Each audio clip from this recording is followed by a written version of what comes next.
आम जो वस्तु है या आम जो जीव जंतुओं की जैसा था। आज आपके सामने कभी हाथी को आपने कोई अपना घर बनाते हुए देखा है क्या?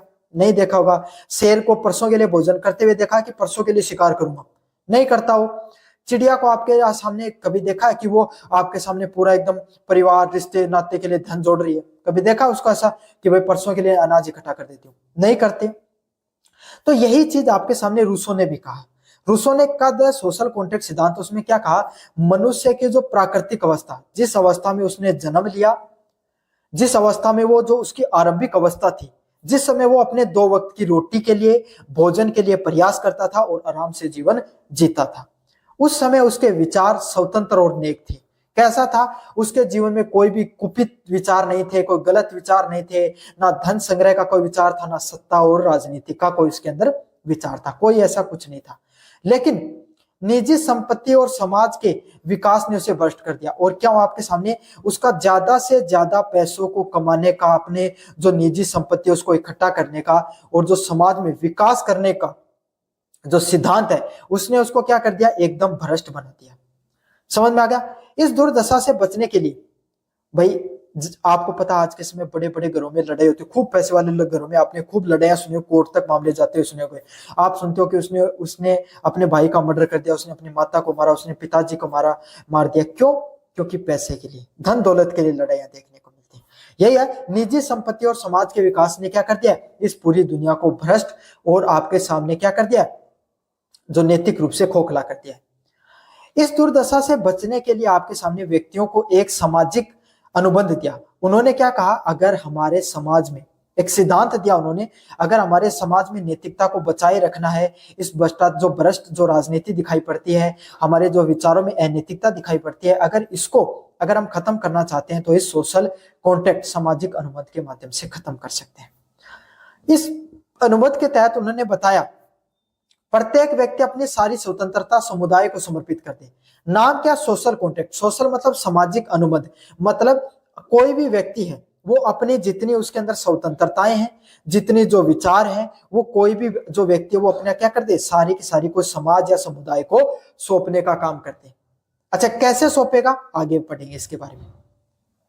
और बदले में सामान्य इच्छा जर्नल विल के अधीन होते हुए आपके सामने एक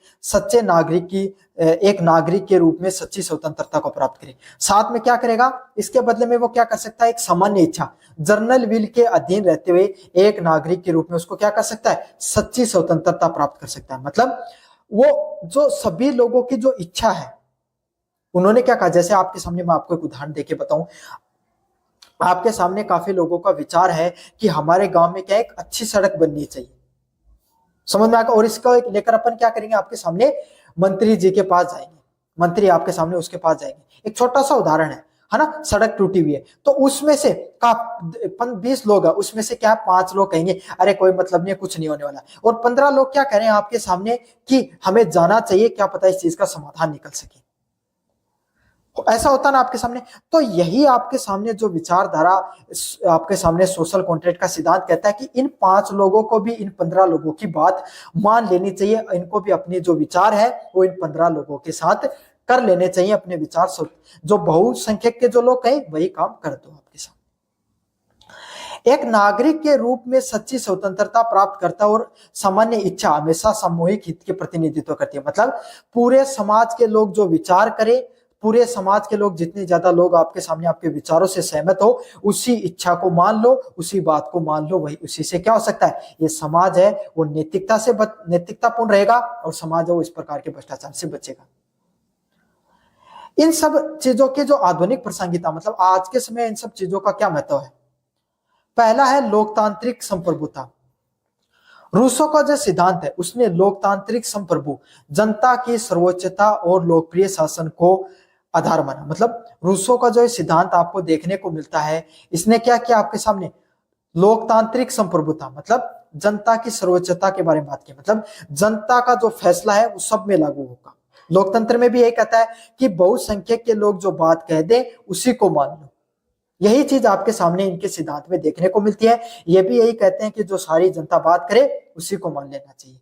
और उनका सिद्धांत है वो लोकप्रिय शासन की बात करता है। मतलब भाई कोई लोकतंत्र है, भारत में लोकतंत्र है, जिस पार्टी के जितनी ज्यादा सीटें आ जाती है वही आपके साथ शासन में आ जाता ना। तो यही सोशल कॉन्ट्रैक्ट का भी सिद्धांत है, जो लोग जितना ज्यादा आपके सामने सत्ता में हो, जो जितनी ज्यादा संख्या में हो, उसी को क्या बना दो, लोकप्रिय शासन बना दो, उसी को सत्ता में लेकर आ जाओ। इनका सिद्धांत क्या किसकी बात करता है, अप्रत्यक्ष लोकतंत्र की। उनके विचार प्रत्यक्ष लोकतंत्र और नागरिक भागीदारी की महत्व पे जोर देते हैं। ये कुछ पहले उन विचारकों में से थे जिन्होंने लोकतंत्र की बात कही। उन्होंने क्या कहा, अप्रत्यक्ष रूप से लोकतंत्र है, मतलब इनडायरेक्टली लोकतंत्र लागू करने की बात की। भाई लोकतंत्र कैसे होगा, 5 लोगों ने भी अपने विचार रखे और 15 लोगों ने भी अपने विचार सबने रखे। हो सकता है 5 लोगों के विचार असहमति हो, 15 लोगों के विचार से असहमति रख सकते हैं आपके सामने, लेकिन वो क्या करें, उन्होंने भी अपनी बात रखी, उनकी भी भागीदारी थी ना आपके सामने। तो यही बात इन्होंने कही, इनके द्वारा अप्रत्यक्ष लोकतंत्र की बात कही गई, और हर व्यक्ति है, हर नागरिक की भागीदारी इनके विचार में देखने को मिलती है। तब तक आपके सामने जो ये लोकतंत्र जैसी चीजें वो देखने को नहीं मिली थी जब इन्होंने ये सिद्धांत दिया था। अगले वाला पॉइंट है सामूहिक हित। सामान्य इच्छा की अवधारणा व्यक्तिगत हितों से ऊपर सामुदायिक हितों को प्राथमिकता देती है। मतलब आपके सामने अगर अपन विस्तार से पढ़ें, जो सामान्य इच्छा का जो सिद्धांत है ये किस चीज पर काम करता है, कोई भी व्यक्ति है उसको अपने खुद के जो अधिकार हैं, जो हम बोलते हैं ना अपने मौलिक अधिकार, तो इन्होंने यही कहा कि मौलिक अधिकार व्यक्तिगत अधिकारों से ज्यादा हमें क्या करना चाहिए, अपने सामुदायिक हित, मतलब सारी जनता की जो बात है उसको मानना चाहिए, उसको इन्होंने ज्यादा महत्व दिया है।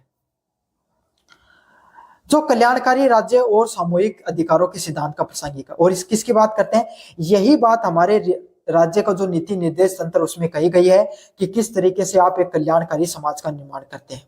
तो यही बात है, इस प्रकार अगर सभी लोग अपने समाज के बारे में, सभी लोगों की भावनाओं के बारे में समझने लग जाएंगे तो क्या हो जाएगा, एक कल्याणकारी राज्य उसका निर्माण हो जाएगा।